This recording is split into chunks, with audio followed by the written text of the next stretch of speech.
Friday. Another one with me, Canary Balance. SLYCE. Slizzy. And we are Yes, sir. The Process. Yes, sir. You already know how you feel, man. All good, man. Another day, another dollar. How are you doing, bro? I'm good. I'm good. Solid. Happy we at the end of the week. And towards the end of the week, I should say, it's Friday Eve. Feeling good. Hell yeah. Well, we got some heated discussions tonight. So let's just get into our first topic, right? So all right, let's do it. Off camera, me and Slyce was talking about the news. So one thing I was saying, I want to watch the news more, but the thing is, every time I watch the news, it seems that they're just portraying African Americans in like the worst light. It will be like, the weather for this week, it will be 68 degrees tomorrow and 68 degrees on Tuesday. Oh yeah, and black people, they're just shoplifting like hotcakes, right? Oh man. Yeah, man, the news be doing it dirty, and they always want to interview the worst people to interview. It's like, why you out of all these people around here to choose, why would you choose this person to talk to? Right.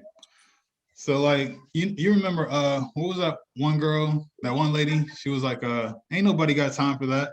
Like they probably ruined her whole life just because of that one little moment that went viral. Everybody knew her and posted her everywhere off of that.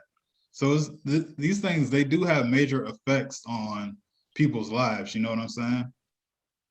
Yeah, man, it's terrible because a lot of people, they can't, it's like they get teased, they get made fun of, they get, humiliated from things like that. And it is some people out there who say some crazy things and do some wild things, but then somebody could have got caught off on a bad day, could have been going through something, news people putting the camera in their face, and they just said whatever came to their mind.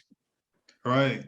So do you think it would be the news anchor who would say, no, I don't want to talk about this topic? Or do you think that it should already be the producers of the show that say, hey, we probably shouldn't do this?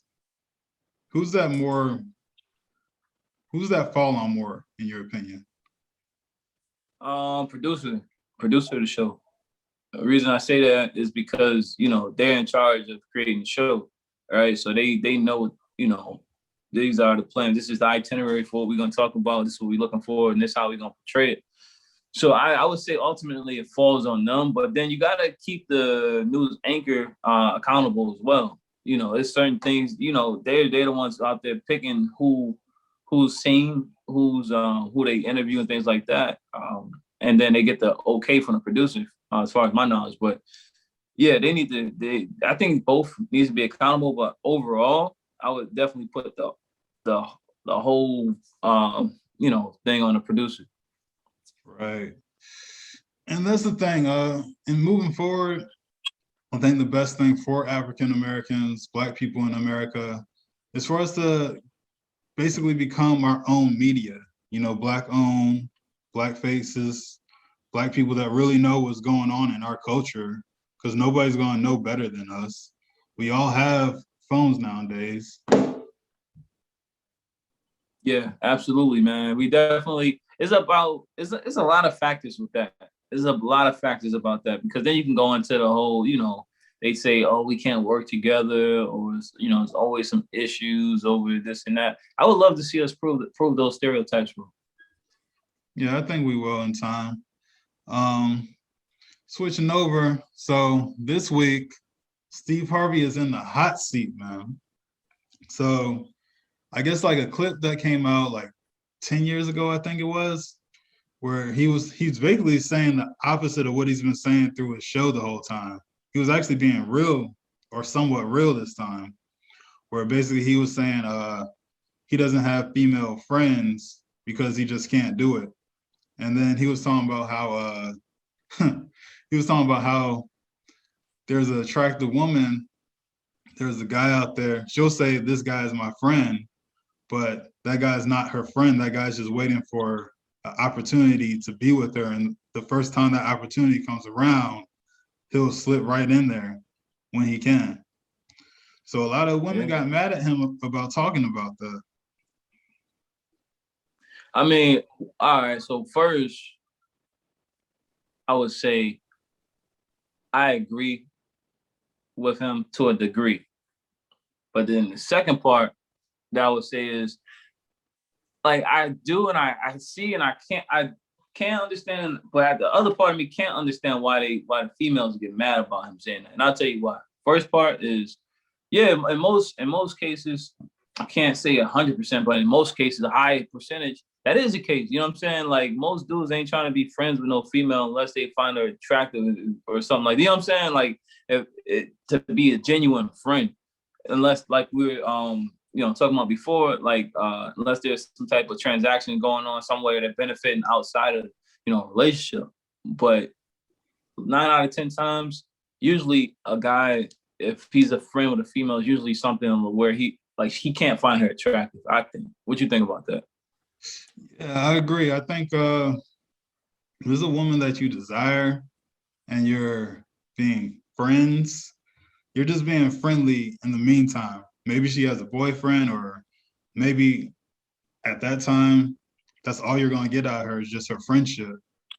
So you're saying, trying different avenues while y'all are together to see if you can escalate the relationship.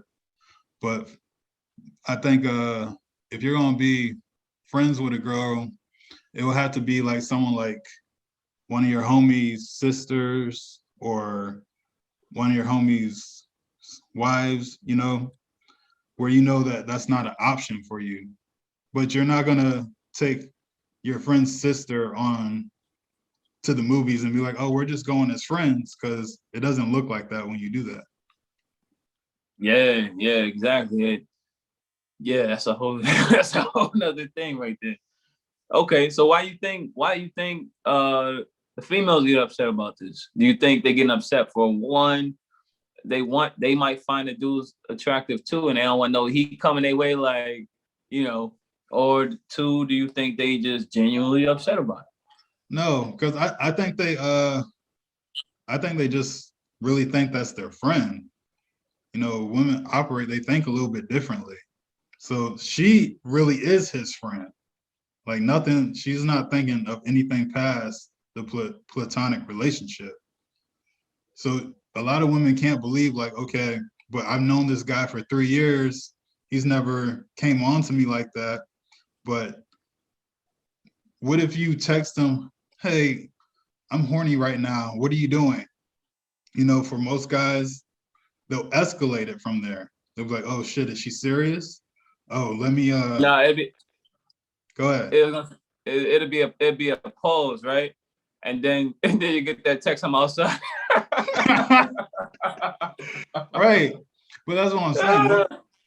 This is how guys think though. It's always okay, access to sex. Let me go and do that right now. Fuck what I'm doing. Fuck, work. Fuck, cleaning up. Fuck, dropping off these deliveries. FML. Right. But that's kind Nah, of my fact. thoughts on that. Yeah, man. I would definitely love to see, like you said, that was 10 years ago. Yeah, he did this video. From what I saw, it was like 10 years ago. This is before, I think it's probably like when his show started, maybe. Okay. But he changed Yeah, his tone as time went on. yeah, yeah. I mean, if that's how you feel, that's how you feel. But yeah, I agree. Like I said, I agree for the majority. I definitely agree. Because we all see in the movies and even in real life how things escalate, how things can change. You know what I'm saying? Right. So, moving on to the next topic, talking about sports. What do you got for Okay. me?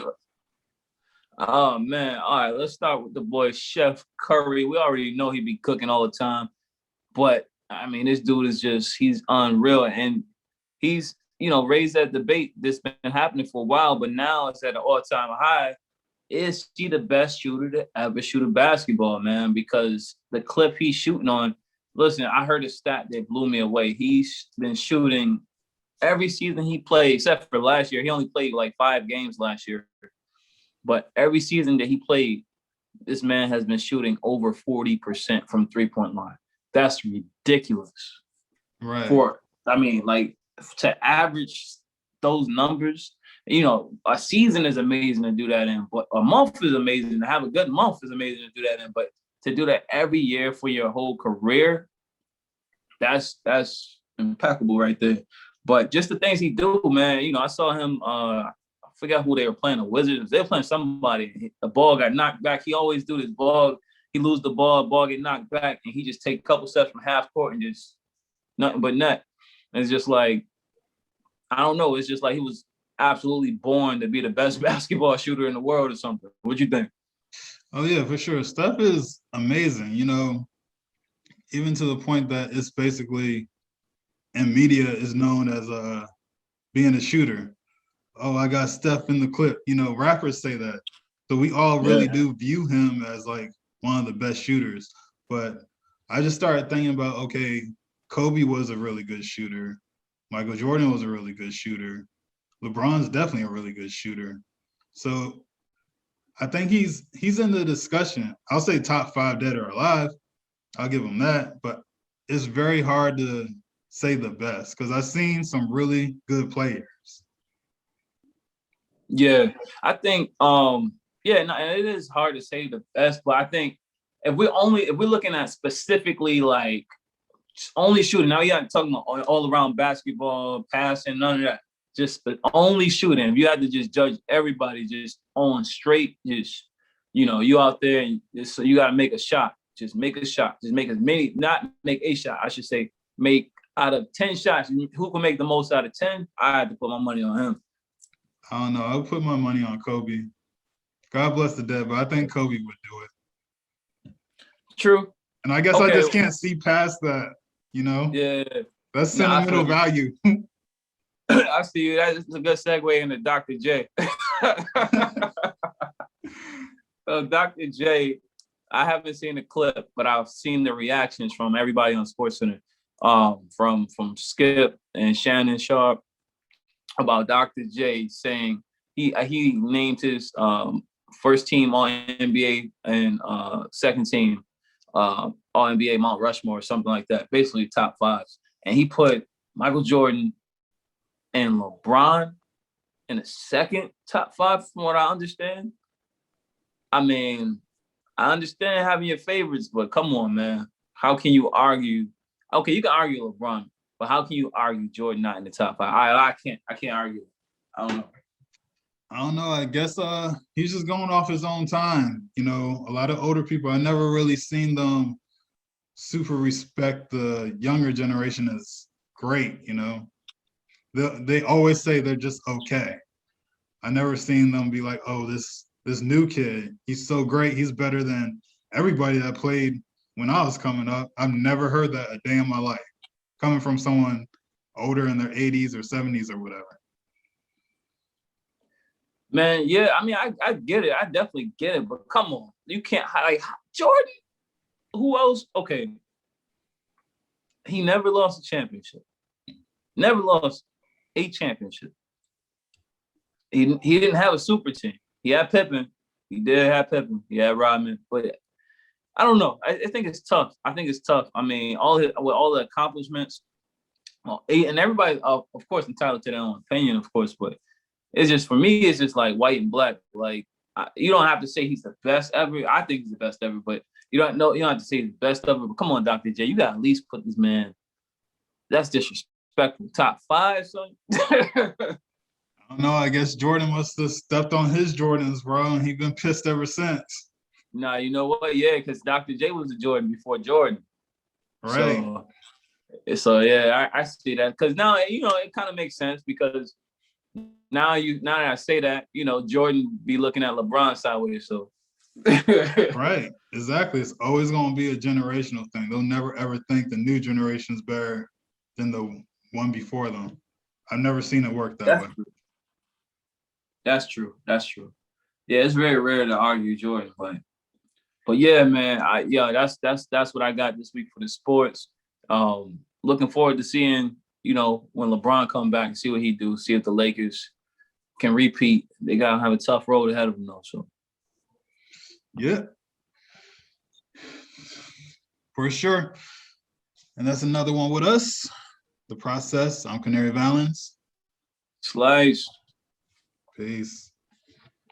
dessert.